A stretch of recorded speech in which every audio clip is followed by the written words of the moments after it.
I have no conflicts. So really I want to introduce, there's a bunch going on at ASH, but we can talk about this. We can try to understand this in terms of talking about the themes that were in multiple myeloma. And the first theme that I saw was the incorporation of CD38 antibodies in the frontline setting.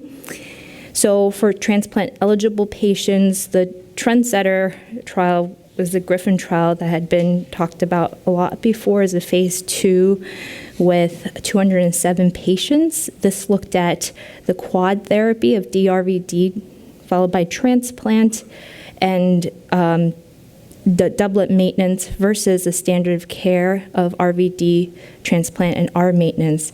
And the conclusion was set that there was better stringent CR rates, MRD negativity rate, and possibly PFS in the quadruplet arm, although the study wasn't powered to study PFS.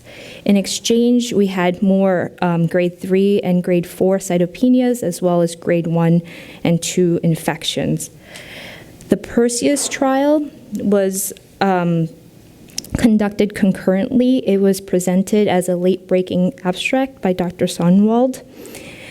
It was a phase 3 trial with essentially looking at the same question of a quad therapy for induction consolidation with a doublet for maintenance. Which one is superior? It had the primary endpoints of progression-free survival, as well as secondary endpoints of greater than CR rates, MRD negativity rate, and eventually overall survival. So it was no surprise that they were able to report on a improvement in 48-month progression-free survival in the DRVD arm, and this made the hazard ratio significant. Likewise, for overall greater than CR rates, the quad therapy was achieving CR rates at a rate of almost 88% compared with 70% in the standard of care arm. For overall and sustained MRD negativity rate, the quad therapy is here in red, and the triplet therapy is here in black, and you can see across the board for MRD negativity at 10 to the 5 and 10 to the 6 and sustained MRD negativity, the DRVD arm appears superior. And then I always ask, what's the cost of this? What's the trade-off? And if you're the transplanter in this setting, you can see that there may be some more problems associated with using daratumumab and Revlimid up front. There was more use of plerixafor needed for mobilization. In addition, there was less CD34 positive cells being able to be collected after use of the quad therapy. And this might be okay if you're just doing the one transplant, but if your practice is doing tandem transplant for higher risk patients or collect and saving for a second transplant, you might run into trouble there. The patients were able to receive their transplant. They had similar hematopoietic reconstitution and time to engraftment. The safety signals were an increase in cytopenias as well as infections in the quad arm. There was no surprise there, but overall, pretty similar safety signals. So that leads us to, well, what about incorporating CD38 antibodies in frontline for our transplant-ineligible patients who tend to be older and more frail? The Maya trial, which I had presented on before, is the phase 3 trial of Dara-RD versus RD. There was 737 patients in this trial, and the conclusions was evident that after long follow-up that the overall response rate of was 93% versus 82%, and there was a superior progression-free survival.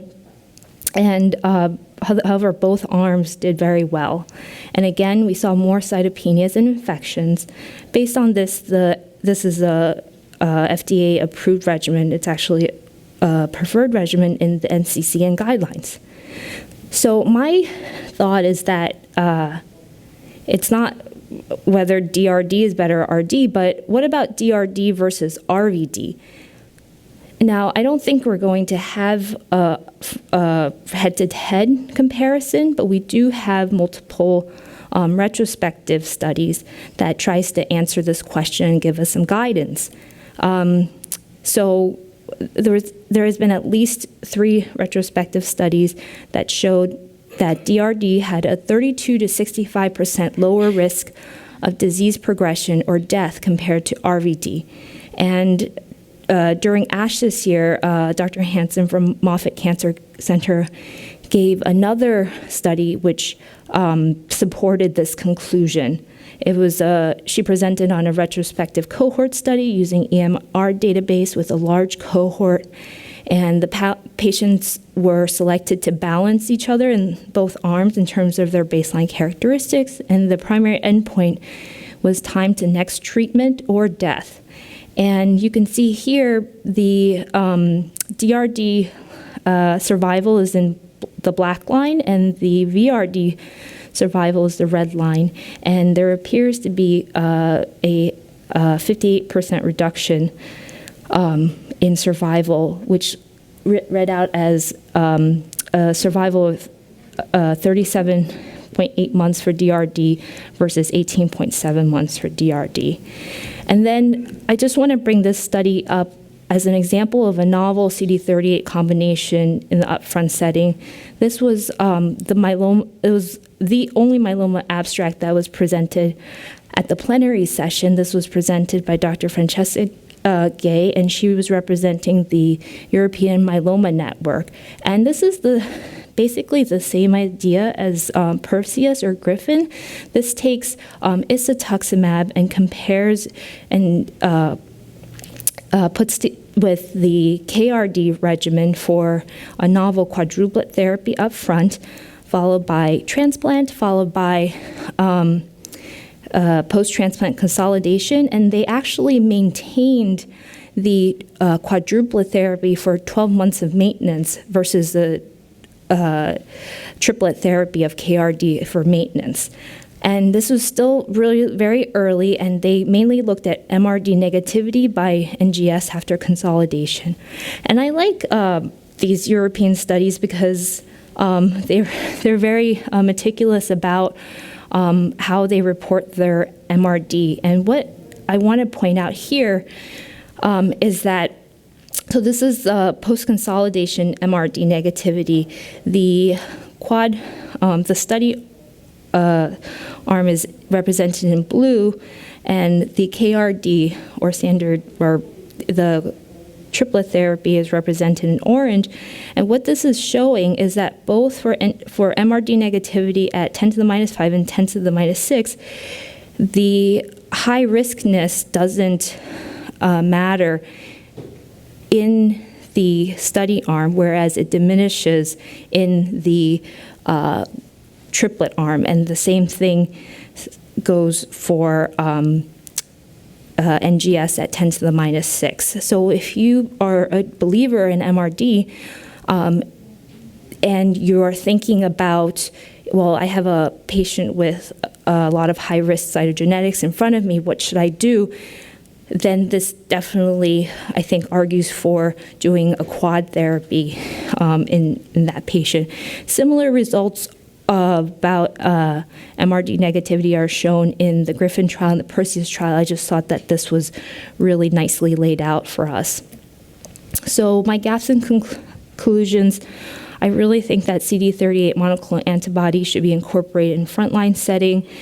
Then that leaves, I personally struggle with how do I counsel patients about the benefits of upfront transplant, because as you know, the canonical studies that we have with IFM 2009 and the determination study, which showed a benefit of transplant up front to PFS, used RVD as induction and consolidation. So does the addition of DARA kind of abrogate the need for transplant, if not for everybody, for maybe a specific subset? So if you're using all your CD38 monoclonal antibodies and maybe even carfilzomib in first line, then what can you use at first relapse? And those of us who treat myeloma, we're very adept at treating patients at first relapse. We try to use combination of medications that the patient in families that the patient hasn't seen before. But I think the T-cell redirecting therapies are really vying for that kind of earlier relapse use in earlier relapse. So regarding T-cell redirecting therapy, so we have a bunch that's approved after 4 lines of therapy with basically exposure to an IMiD, a PI, and a monoclonal antibody. And those approvals are belantamab mafodotin, since withdrawn due to lack of efficacy seen in the phase 3 for the single agent use. We have ide-cel and cilta-cel, which are the CAR T products against BCMA.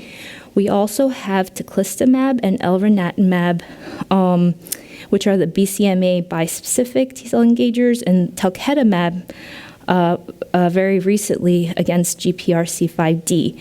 And I just want to make a note that at UCI, we've had a lot of experience using the bispecific T-cell engagers. And this, in the next 3 to 6 months, we will also have both the ide-cel product and the cilta-cel product available for patients at UCI.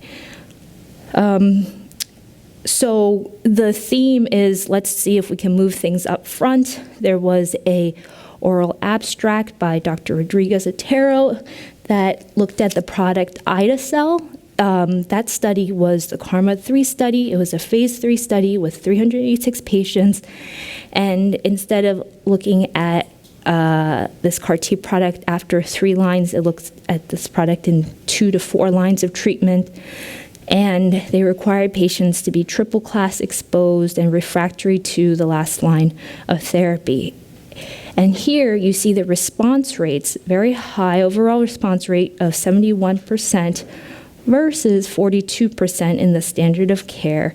And the progression-free survival was about 13.3 months in ide-cel versus 4.4 months in the standard regimen.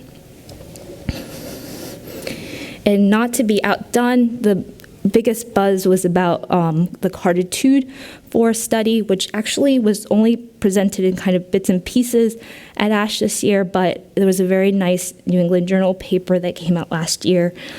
Basically, CARTITUDE-4 is a phase 3 study looking at cilta-cel. There was 419 patients, and they used cilta-cel really early.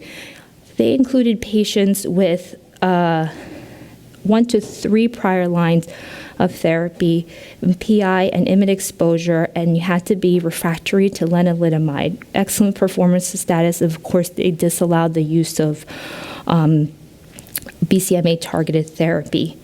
And so you can see here, in blue is going through the whole CAR T protocol, and then that is compared to standard of care, which is physician's choice of PVD or DVD, and that is continued until progression of disease. So this was powered to study for progression-free survival, and the response rates are the other endpoints. And currently they have about a little over a year of follow-up. And what we see is that the median progression-free survival for cilta-cel was, of course, not reached, and the median versus the median progression-free survival for standard of care was about 11 months. These are really early patients with a median line of treatment about 2. And with regards to survival, we're seeing overall response rates of 85% in the cilta-cel arm, with 97% of those responses being greater than VGPR. And in the standard of care arm, we're seeing overall response rates of 67%, with about 78% being greater than VGPR. The MRD negativity rate was very much higher in the cilta-cel arm. So